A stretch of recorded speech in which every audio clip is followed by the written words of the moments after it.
Welcome to In Our Nature, Saint John, where city streets meet salt marshes. Saint John New Brunswick ecosystems tell a story of resilience. Join us as we explore how nature and people coexist. The Saint John Naturalists Club can be found under Facebook, Instagram, and Blue Sky at Nature Saint John. Come study, conserve, educate, and enjoy nature together with us on the east coast of Canada. Donations are accepted at the Canada Helps website. Our guest today is Don MacPhail, who has an interest in geology in the Saint John area. Today he's with us to share his experience and stories about the earth around us. So I'm curious, there's a park called Stonehammer Geopark here in Saint John. I've always been curious how it makes Saint John's geology so unique compared to other Canadian cities. Yeah, it is. Saint John does have interesting geology, you could say. The better word might be complex, because it's not easy to figure out. And I'll just go back to some of your introduction. I have a geology degree. I did take geology back at Mount Allison University way back. Some people would say it's back in another geological era. And it's been a while since I've worked in geology, but I guess that education way back has given me some of the tools to at least look at geological maps and look at what's going on and piece things together. And if I'd been paying a little more attention in my geology classes back at Mount A years ago, I might be better at this. But I do remember we did discuss the geology of New Brunswick, as you would do, and Saint John has some very complex things going on. One way to put it would be that most of New Brunswick, the geology was developed in situ, or where it is. So it's local New Brunswick geology. The rocks were formed right there. Saint John has an element of that, but Saint John also has lots and lots of evidence and direct evidence, remaining remnants of pieces of geology from the Earth's crust that were formed elsewhere. And they've sort of drifted around. I don't want to say they drifted around in the ocean because they don't float, but they drifted around on the tectonic ocean, I guess you'd call it. We think of the big pieces that move around in plate tectonics, but there's always little pieces that move around too. And these little pieces, a couple of different times, have slammed into southern New Brunswick, and they've kind of become pasted or welded onto the southern part of the province. And those are the things that the rocks just don't fit with anything else in New Brunswick.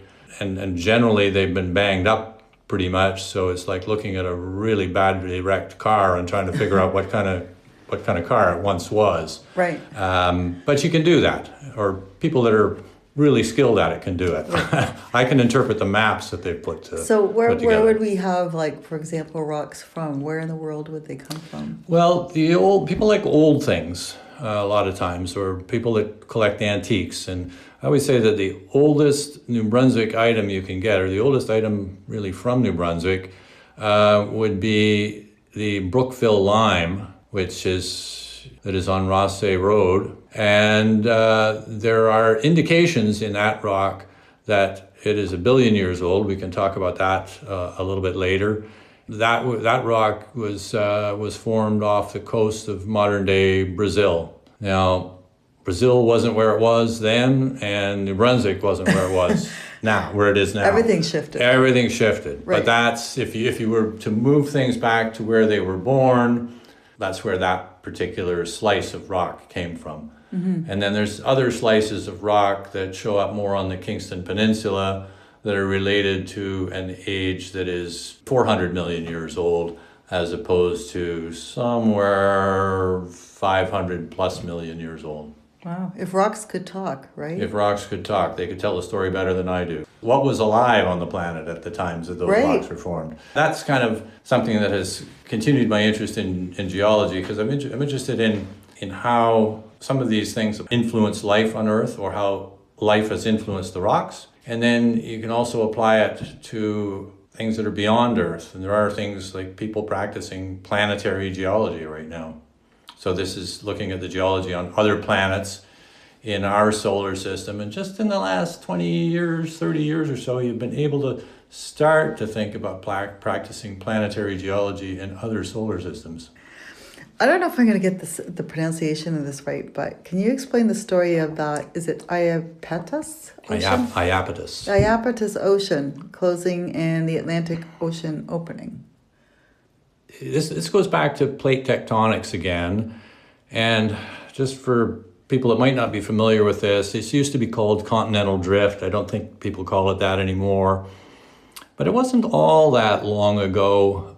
Around the time I was going to school, I think it was in the 70s, plate tectonics was pretty well accepted. There were a few people that were denying it within the geological profession, but it was pretty well established as being something that had happened on the planet, i.e. that the continents had, I'll just say in quotes, moved around. Mm-hmm. They haven't really moved around that much. They don't move across the ocean. They move across the mantle, the liquid part of the rock below, and they're just constantly shifting around in all directions. There's continental drift or happening right now. The Atlantic Ocean is widening by so many centimeters a year. The Iapetus Ocean long preceded the Atlantic Ocean, but like any of these oceans or any of these features on the Earth's surface, they change over time. And by about 400 million years ago, the Iapetus Ocean was gone. So what is now New Brunswick was merged onto the east coast of Europe and Africa. And it stayed like that for quite a while, and then the Atlantic Ocean opened up. So it's just, I don't know what caused it to open up or what caused them to come apart. They didn't come apart in exactly the same place that they had slammed together.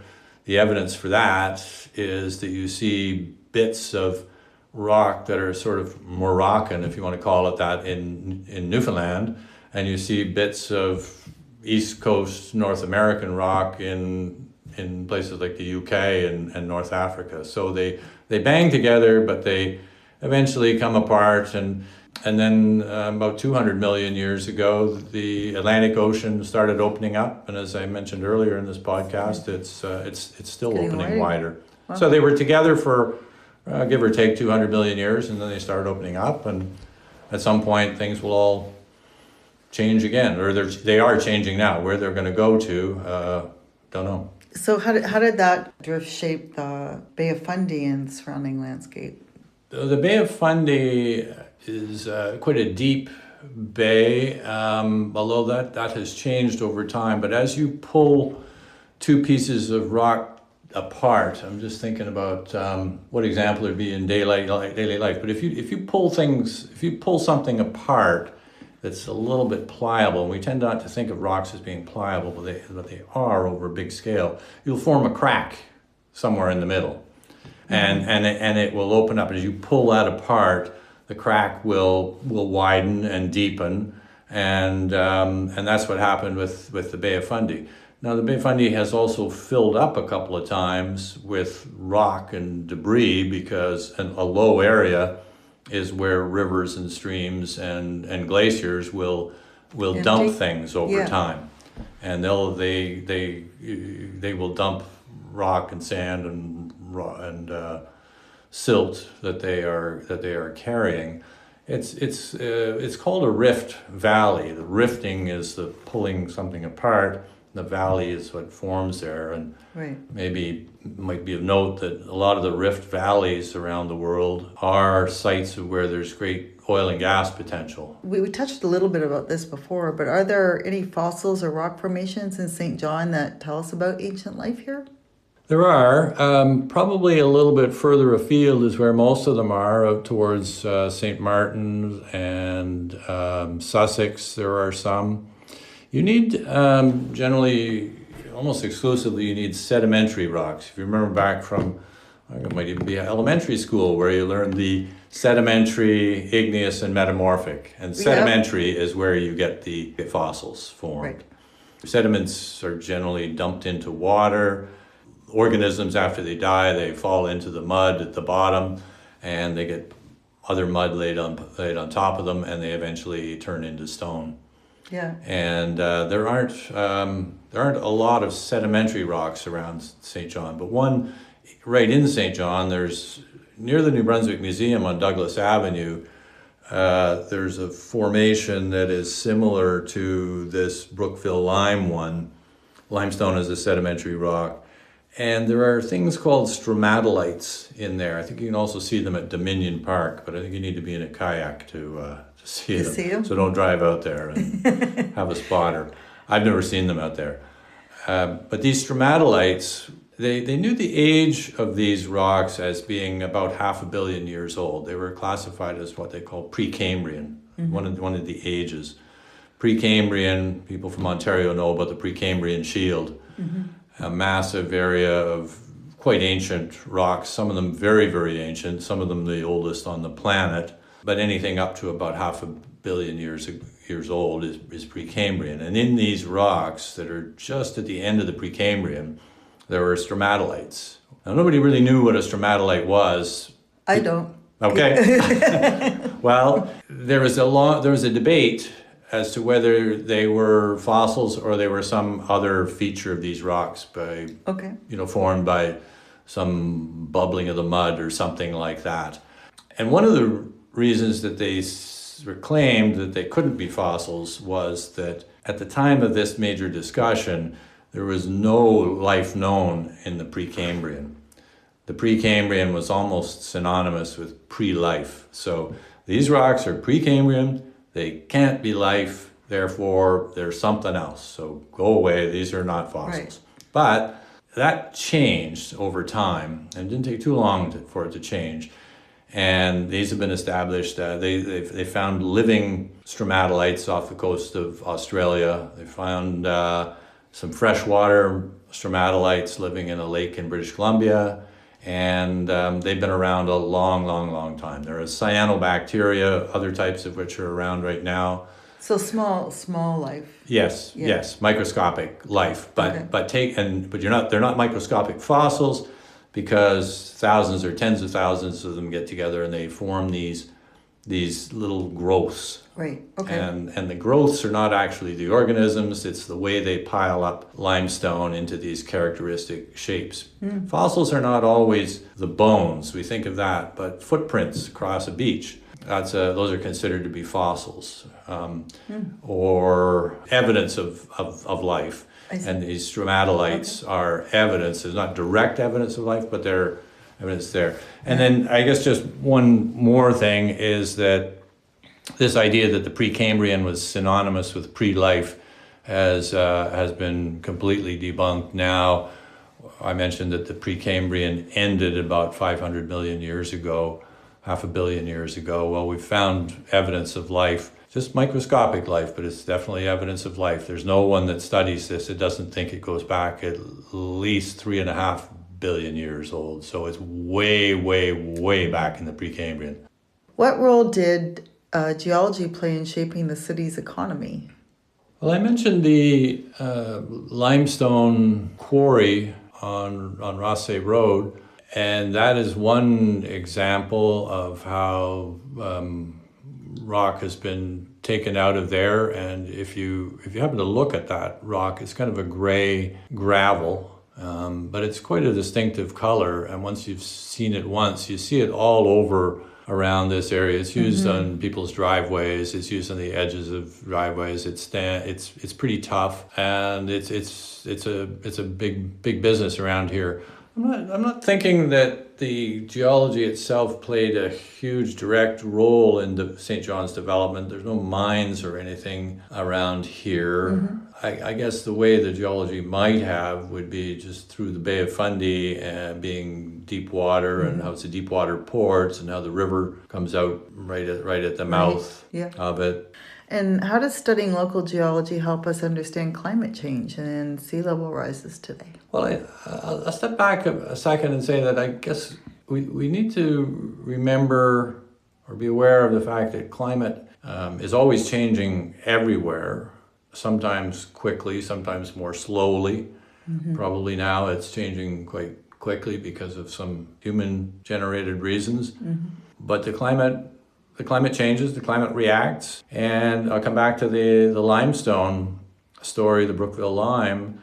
Limestone today is formed by organisms, usually. It's in coral reefs, and places where people go snorkeling, and it's the little creatures that form the limestone form the limey deposits that become limestone. But at the time those rocks were being formed off the coast of Brazil, there were no such organisms.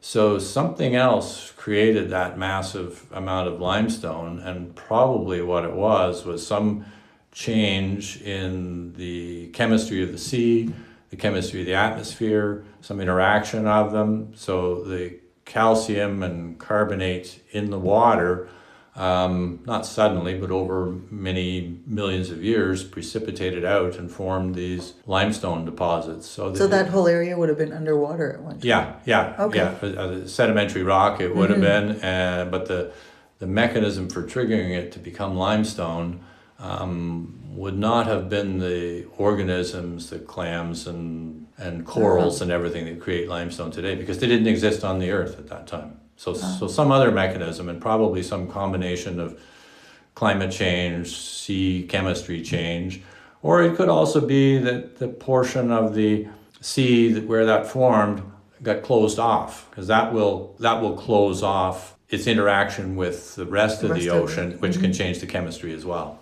And that would be the origin of the potash deposits up around Sussex, which I guess could be sort of one way that geology impacted Saint John. It impacted Sussex more, and it was exported through there. But potash is a deposit is always associated with salt, but both of them are the result of, they're called evaporitic deposits. You get a marine area that gets closed off, and the water evaporates, and what's left is the salt and the potash. Is that what happened in Saskatchewan? Saskatchewan too. Yeah. Big deposits in Saskatchewan. Smaller ones here, and a little more complex because they're not flat.